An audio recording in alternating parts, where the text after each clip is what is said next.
बिस्मिल्लाहिर्रहमानिर्रहीम। अस्सलाम वालेकुम स्टूडेंट, कैसे हैं आप सब। उम्मीद करती हूँ खैरियत से होंगे। आज हम अपने नए लेक्चर के साथ अपने यूट्यूब चैनल इस्लामिया स्टडी में आपकी खिदमत में हाजिर हैं। तो आज हमने क्या पढ़ना है, आज हमने पढ़ना है सूरह इनाम की आयत नंबर 152 से 153 तक। ठीक है, ये दो आयतें हैं जो आज हम पढ़ेंगे। तो इसका तर्जुमा पढ़ेंगे सबसे पहले और इसको समझेंगे, फिर इसकी तफसीर करेंगे ताकि आपको इसको अच्छी तरह से समझ में आ जाए। तो शुरू करते हैं। सबसे पहले बिस्मिल्लाहिर्रहमानिर्रहीम तर्जुमा पढ़ते हैं। वाह और ला ना तकरबू, तुम करीब जाओ, माला माल के, यतीम के, इल्ला मगर, बिल्लती ऐसे जो, हिया वो, ahsanu बेहतरीन, हत्ता यहाँ तक के, यबलुगा पहुँच जाए, अशद्दुहु अपनी जवानी को, वाह और औफू तुम पूरा करो, अलकैला नाप को, वल मेज़ाना और तोल को, बिलकिस्ती इंसाफ के साथ, ला नुकल्लिफू हाँ नहीं हम तकलीफ देते, नफ्सन किसी नफ्स को, इल्ला मगर वुसअहा इसकी वुसअत के हिसाब से, वाह और इज़ा जब, कुल तुम बात करो, फ़ादिलू तो इंसाफ करो, वलो काना और अगर हो, ज़ल कुर्बा रिश्तेदार, वबी आहदी ही साथ अल्लाह ताला के अहद के, औफू पूरा करो, ज़ालिकुम ये इसलिए, वस्साकुम नसीहत की तुमको, बिही इसकी। आगे इसका है नेक्स्ट पेज पे, लअल्लकुम ताकि तुम, तज़क्करून नसीहत पकड़ो। ठीक है, ये आपने देखना है कि इसका तर्जुमा आपने कैसे करना है। ठीक है, ताकि तुम नसीहत पकड़ो, वान और ये कि हाजा ये सिराती रास्ता है मेरा, मुस्तकीमन सीधा, फत्तबिउ बस इस पर चलो, वला तत्तबिउ वला और ना तत्तबिउ चलो, सुबुलु रास्ते पे, फतफर्रक आपस जुदा कर दे, बिकुम तुम्हें, अनसबीलिही इस रास्ते से, इसका रास्ते से, जालिकुम ये, वस्साकुम हुक्म दिया है तुमको, नसीहत की है तुमको, बिही इसकी, लअल्लकुम तत्तकून ताकि तुम परहेजगारी इख्तियार करो। ठीक है, ये आपने करना है। सही है, आगे हम इसका करेंगे अब तर्जुमा।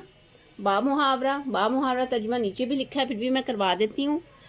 और यतीम के माल के करीब ना जाओ मगर इस तरीके से कि जो बेहतर हो, यहाँ तक कि वो अपनी जवानी को पहुँच जाए, इंसाफ के साथ नाप तोल में पूरा करो। और हम किसी को तकलीफ़ नहीं देते और ना बोझ डालते हैं मगर इसकी ताकत के मुताबिक, और जब बात करो तो इंसाफ करो। ख्वाह रिश्तेदार का मामला हो या अल्लाह का अहद पूरा करो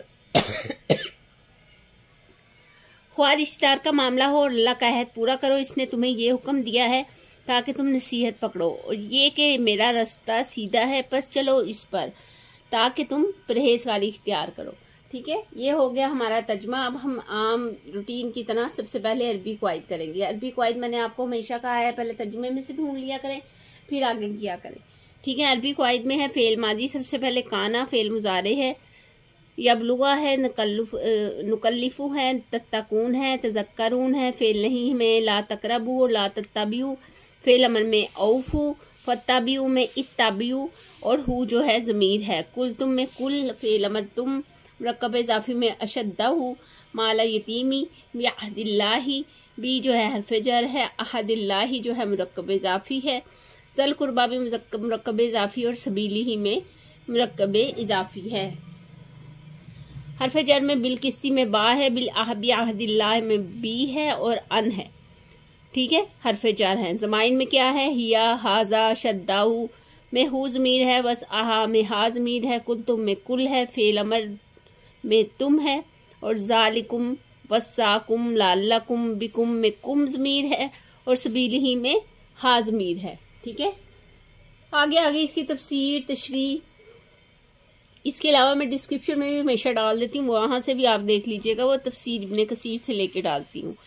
आयत नंबर 152 में है, इस आयत में भी मुख्तलिफ माशरती अहकामात दिए गए हैं। जैसा कि हमने पहले हकूकुल इबाद किए थे, तो यहाँ माशरती अहकामात उसी हवाले से दिए जा रहे हैं, जिनकी तफसील दर्ज झेल है।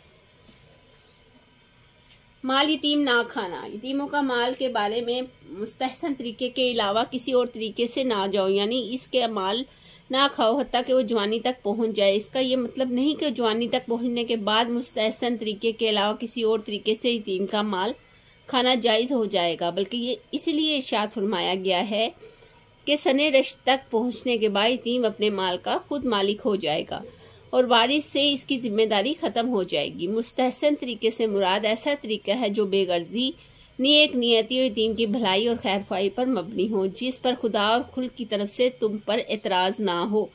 यतीम की कफ़ालत का बयान करते हुए नबी सल्लल्लाहु अलैहि वसल्लम ने फरमाया, अना वकाकिला नबी सल्लल्लाहु अलैहि वसल्लम ने फरमाया, मैं और यतीम का सरपरस्त जन्नत में होंगे। अब ये जो है ये आपने स्टिकी नोट्स पे लिख लेना है ताकि आपको ये अच्छे से याद रहे। नाप तोल में इंसाफ। इसके बाद इस आयत में अगला हुक्म नाप तोल बराबर रखने के बारे में दिया गया है। नाप तोल में कमी करना यानी लेते वक्त तो पूरा लेना और देते वक्त डंडी मार कर दूसरे को कम देना एक इंतहाई पस्त और इखलाक से गिरी हुई हरकत है। इस बात में हर तरह की तिजारती बददियानती से मना किया गया है। मसलन बाज़ चीज़ें नाप कर दी जाती हैं, मसलन कपड़ा तो इसको खींच कर बड़ा ना किया जाए, और कुछ चीज़ें तोल कर दी जाती हैं, मसलन गला वगैरह।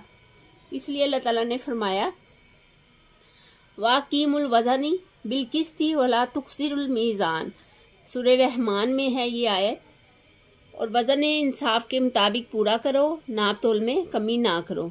लेकिन ये भी एक हकीकत है कि ये बीमारी इंसानी माशरे का शुरू से अलमिया रही है, बल्कि कौम शुएब अलैहिस्सलाम की तबाही की वजह ही नाप तोल में कमी थी कि वो मन हैसुल कौम इस बीमारी में मुब्तला थे। इशारे बारी ताला है, वैलुल लिल मुत्तफिकीन मुत्तफिफीन, ठीक है, वैलुल लिल मुत्तफिफीन, इन लोगों के लिए तबाही है जो कम तोलते और नापते हैं। इसलिए यहाँ पर इससे मना करते हुए इंसाफ से नाप तोल करने का हुक्म दिया गया है। भूल चूक या नादानिस्ता कमी बेशी पर इससे बाज पुश ना होगी। अल्लाह ताला ने एक और जगह फरमाया है, वाउफुल कैला इज़ा किल्तुम वाजिनु बिलकिस्तासी मुस्तकीमी ज़ालिका खैरुन व अहसनु ताबीला। और जब नाप तोल करने लगो तो पैमाना पूरा भरा करो और तराजू सीधी रख कर तोला करो। ये बहुत अच्छी बात और अंजाम के लिहाज से बहुत बेहतर है। आगे है ताकत के मुताबिक तकलीफ देना। इस आयत में अल्लाह ताला ने इस्लाम के तमाम अमाल के लिए एक म्यार मुकर्रर कर दिया है, क्योंकि इंसान सलाहियतों, ताकत और हालात के एतबार से मुख्तलिफ दर्जात के हामिल होते हैं। इसलिए इस आयत का मतलब है कि इंसान को अपनी ताकत के मुताबिक इस्लामी तालीमात पर पूरा अमल करना चाहिए, क्योंकि अल्लाह ताकत से ज़्यादा किसी को तकलीफ़ नहीं देता, और जो चीज़ इंसान की ताकत से बाहर है अल्लाह ताला इसकी पर गिरफ्त नहीं करेगा। मसलन सहाबा में दर्जात फजीलत है। मसलन हर जगह हज़रत अबू बकर रज़ियल्लाहु ताला अन्हा ना बन सका और ना हज़रत उमर रज़ियल्लाहु ताला अन्हा।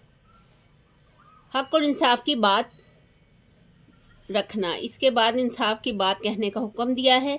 जब भी बात करो तो इंसाफ की करो, चाहे मामला तुम्हारे रिश्तेदार का ही क्यों ना हो। यानी हर मामले में ये देखो कि कौन सा शख्स हक पर है और फिर इसका भरपूर साथ दो। ये मत देखो चूंकि ये शख्स मेरा रिश्तेदार है इसलिए इसका साथ दूंगा, चाहे वो बातिल ही पर क्यों ना हो। और बात एक वाज़िह हकीकत के तौर पर दुनिया के सामने आ चुकी है कि अगर आज हम इस असूल पर अमल करेंगे तो बहुत से माशरती मसाइल चंद लम्हात में ख़त्म हो जाएंगे। मौलाना मौदूदी रहमतुल्लाह साहब हक के शहादत छुपाने के बारे में लिखते हैं, यहूदियों के बारे में,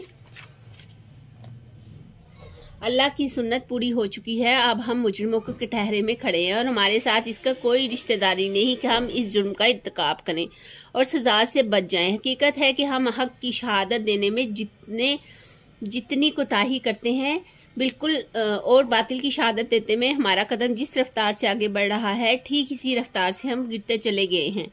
पिछली एक सदी के अंदर मुसलमान कौमें मगलूब और महकूम होती चली गई हैं। मुसलमान का नाम ज़िल्लत और मस्कनत का निशाना बन गया है।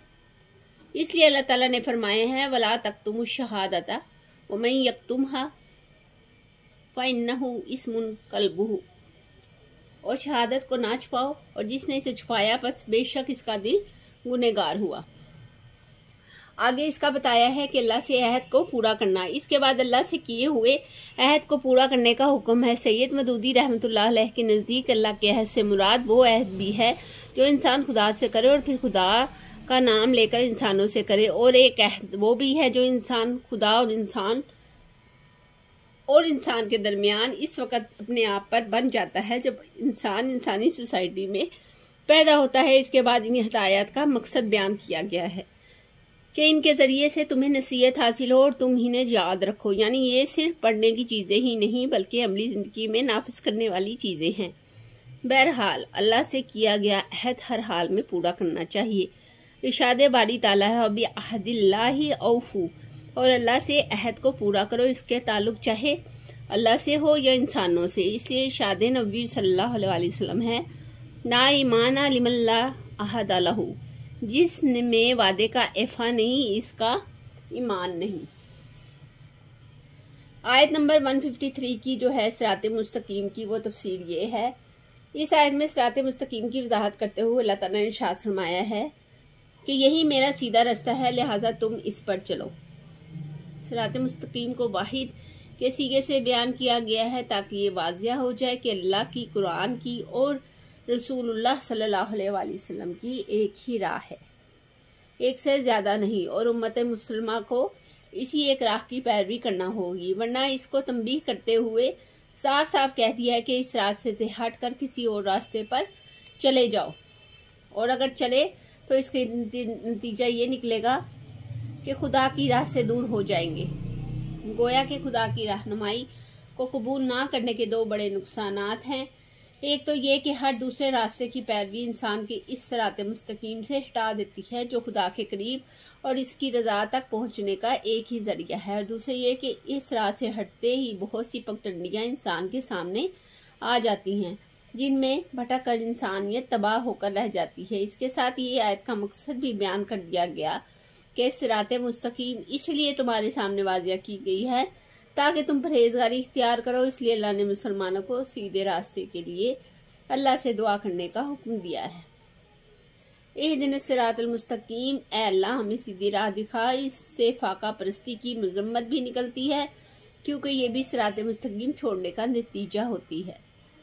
सीधी राह एक ही है। हदीस में है कि हुजूर सल्लल्लाहु अलैहि वसल्लम ने हाथ से एक लकीर खींची और फरमाया ये अल्लाह की सीधी राह है। फिर आप सल्लल्लाहु अलैहि वसल्लम ने इसके दाएं बाएं मजीद लकीरें खींची। फिर फरमाया इनमें से हर एक शैतान भर पर शैतान बैठा है जो लोगों को जहन्नम की तरफ बुलाता है। इसके बाद आप सल्लल्लाहु अलैहि वसल्लम ने सीधी लकीर पर हाथ रखा और ये आयत ज़ेरे मुताला तिलावत की जो भी हमने आयत नंबर 153 पढ़ी है।